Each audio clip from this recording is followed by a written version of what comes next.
ये वो चीज़ें हैं जिनका कोई विरोध नहीं करता। पूरे देश के लोग इसका स्वागत करेंगे, लेकिन इन पर अमल नहीं होता। एक चीज़ को चुना जाता है जिसको देश के लोग नहीं पसंद करेंगे, जो देश के अंदर फूट को बढ़ाएगा, फूट डालेगा।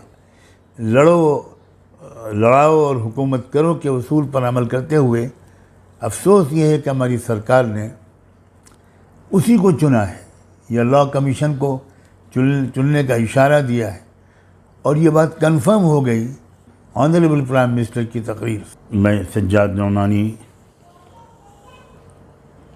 अपने तमाम देशवासियों को सलाम पेश करता हूँ और आपसे कुछ ज़रूरी बात करने के लिए आपके बीच उपस्थित हुआ हूँ। आजकल हमारे देश में यूनिफॉर्म सिविल कोड का मसला चर्चा में है। हमारे देश के ज़्यादातर नागरिक,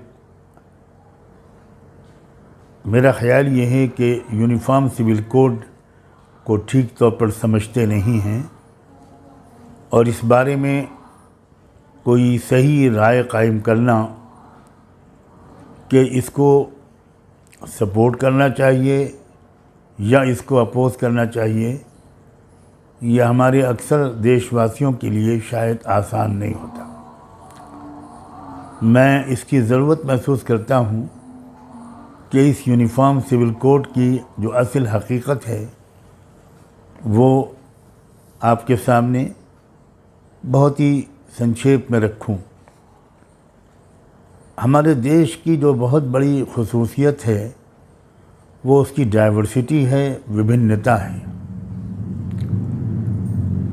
इस देश में बेशुमार धर्मों के मानने वाले, बेशुमार कस्टम्स, परंपराओं पर अमल करने वाले, अलग अलग रीत रिवाज पर चलने वाले समुदाय हमारे देश में मौजूद हैं और ये इस देश को एक यूनिक मुकाम, एक अलग स्थान अदा कर देता है। ये बात देती है पूरी विश्व बरादरी में हमारे देश को ये एक बहुत बड़ी खुसूसियत हासिल है। अब ये कोशिश करना कि सारे लोगों के रीत रिवाज ख़त्म हो जाएं, सारे लोगों की परंपराएं मिट जाएं और 140 करोड़ की आबादी वाले देश का एक एक व्यक्ति वो गोया एक ही सिस्टम को, एक ही कानून को, एक ही परंपरा को कबूल कर ले, ये चाहा जा रहा है यूनिफॉर्म सिविल कोड के ज़रिए।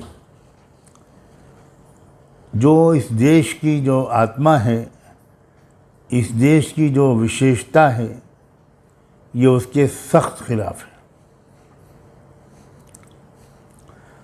और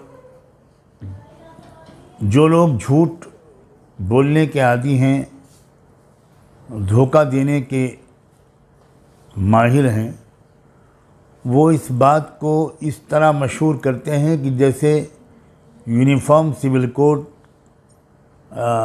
के ख़िलाफ़ सिर्फ मुसलमान बोलते हैं, इसकी मुखालफत सिर्फ मुसलमान करते हैं। ये बहुत खुला हुआ धोखा है और अफसोस ये है कि हमारे देश के प्रधानमंत्री ने भी भोपाल में अपनी चुनावी मुहिम का आगाज़ इसी मुद्दे को छेड़कर और यही गलतफहमी फैलाकर किया है कि मुसलमानों को कुछ लोग यूनिफॉर्म सिविल कोड के ख़िलाफ़ भड़काते हैं। मैं आज अपने देशवासियों को और विशेषकर जो हमारे देश का बहुजन समाज है जो ज़बरदस्त बहुमत में है, मेजॉरिटी में है, मैं उसको बताना चाहता हूँ कि इस कानून का जो सबसे बड़ा नुकसान होगा वो आदिवासियों को होगा, वो हमारे शेड्यूल कास्ट भाइयों और बहनों को होगा, जिनको आमतौर पर लोग दलित कहते हैं। शेड्यूल ट्राइब के लोगों को होगा, जो ट्राइबल लोग हैं, शेड्यूल ट्राइब के लोग हैं, उनको होगा। सिख भाइयों को होगा, क्रिश्चियंस को होगा, बुद्धिस्ट लोगों को होगा। अब सबकी अलग अलग कुछ आस्थाएं हैं, सबकी अलग अलग उन आस्थाओं से जुड़े हुए कानून हैं, उनके यहाँ की ट्रेडिशंस और कस्टम्स हैं, वो सब ख़त्म कर दी जाएंगी। तो ये सिर्फ मुसलमानों के का मसला बिल्कुल नहीं है, ये तो आप सब का मसला है। मैं आपसे निवेदन करना चाहता हूँ कि आप ज़रा सच्चाई को समझिए और इन शोषित समाजों के लीडरों और पढ़े लिखे लोगों को से ये मैं विनती करता हूँ कि आप अपने समाज के लोगों को जल्द अज जल्द सच्चाई से अवगत कराइए। उनको बताइए कि ये किस तरह हम सब के खिलाफ है। देखने में लगता है या प्रोपेगेंडा ये किया जाता है कि ये मुसलमानों के ख़िलाफ़ है। मुसलमान चूँकि यूनिफॉर्म सिविल कोड को ज़्यादा समझते हैं और वो समझते हैं कि ये देश के लिए बहुत नुकसानदेह है, देश की एकता और अखंडता खतरे में पड़ सकती है, इसलिए वो इसका विरोध करते हैं। दूसरे शोषित समाजों के अक्सर लोग अभी इस बात को समझे हुए नहीं हैं कि ये इस कानून की हकीकत और असलियत क्या है। तो उन समाजों के लीडरों, उनके मार्गदर्शकों, उनके पढ़े लिखे भाइयों और बहनों का ये बहुत बड़ा कर्तव्य बनता है कि वो इस सच्चाई से खुद वाकिफ़ हों और अपने अपने समाज के एक एक शख्स को, एक एक व्यक्ति को ये बात बताएं। जो भी रियायतें दी गई हैं हमारे आदिवासियों को,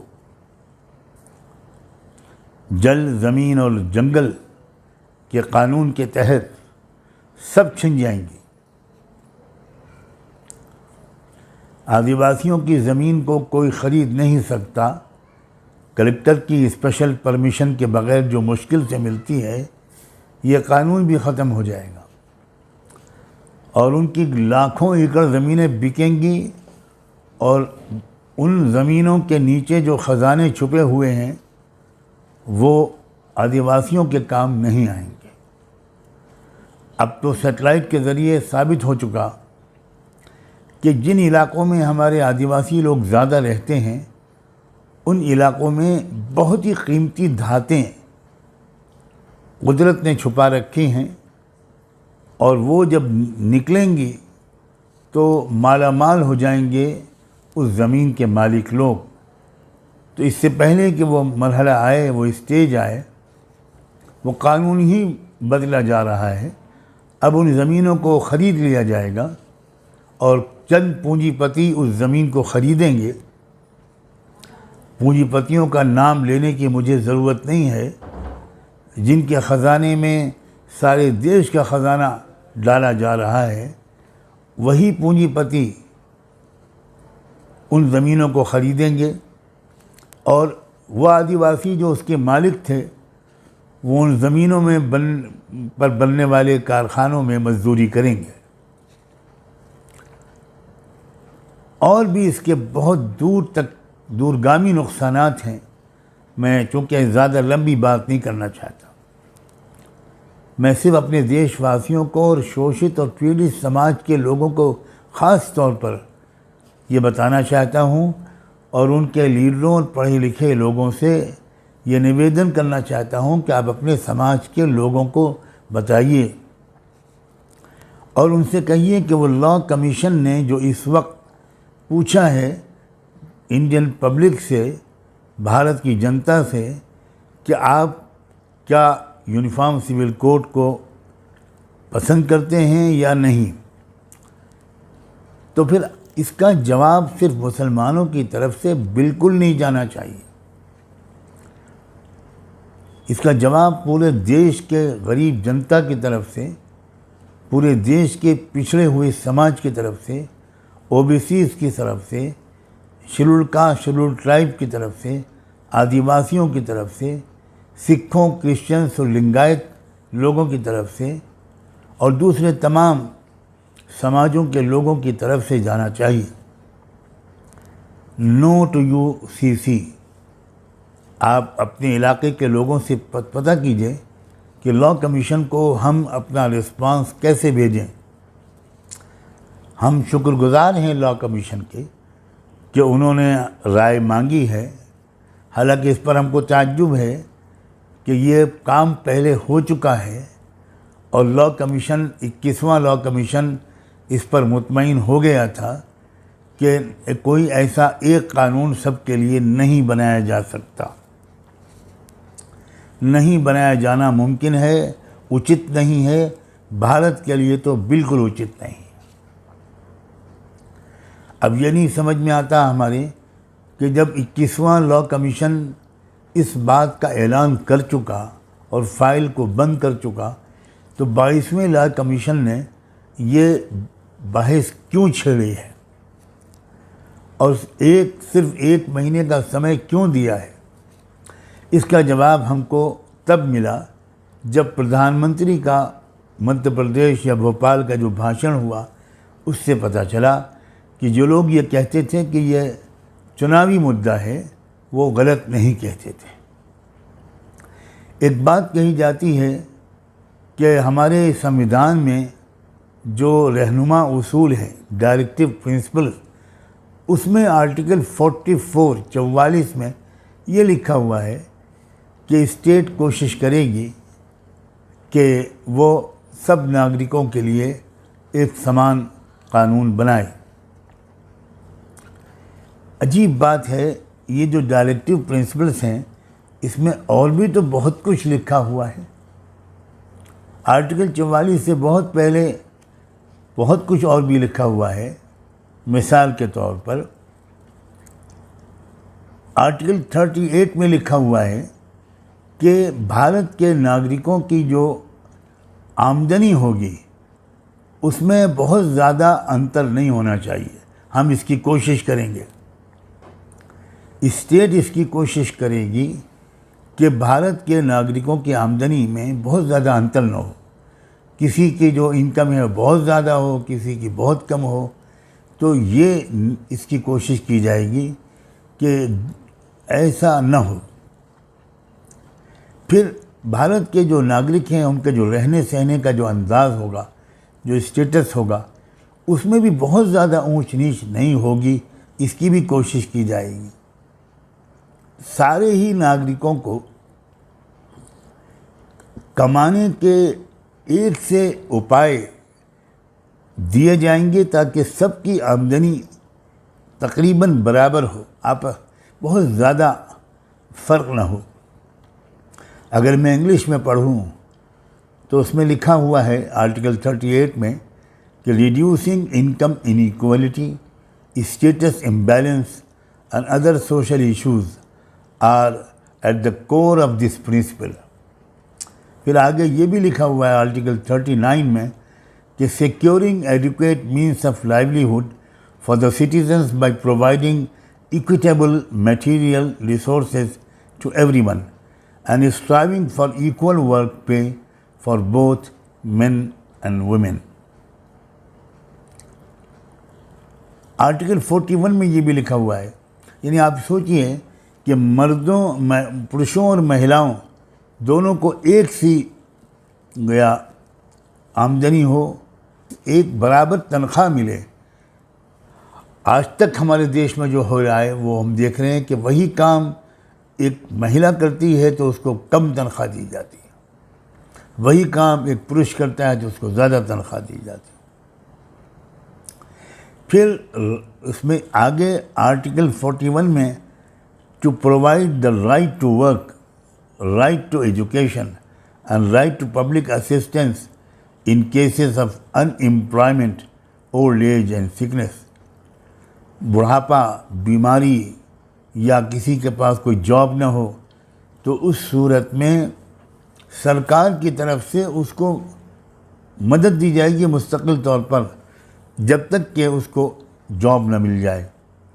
आर्टिकल 46 वो जो कमज़ोर तबक़ात हैं हमारे देश के, वो शोषित पीड़ित लोग जो पिछड़ गए हैं, पिछड़े हुए लोग, ओबीसीज़, SC STs, other weaker sections, उसमें ये हिदायत दी जाती है, डायरेक्शन है उसमें कि कोई भी समाजी भेदभाव इन पिछड़े हुए लोगों के साथ नहीं होने दिया जाएगा। फिर आर्टिकल 47 में कि नशे पर पाबंदी लगाई जाएगी, कोई भी नशीली चीज़ का इस्तेमाल रोका जाएगा और वो चीज़ें जो सेहत के लिए हानिकारक हैं और जिन पर शुबा होता है कि ये शायद नशा लाएं, ड्रग्स जैसी चीज़ें, सबको बैन किया जाएगा।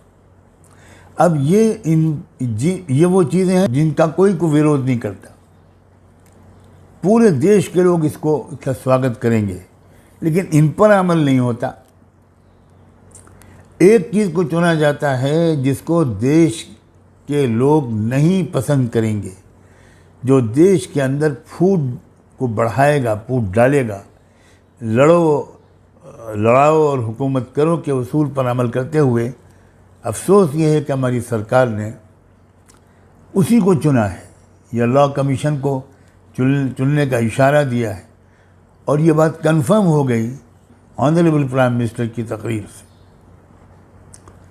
मैं आप सबसे निवेदन करता हूँ कि आप इसका विरोध करें, ये हमारा एक लोकतांत्रिक हक भी है और फ़र्ज़ भी है।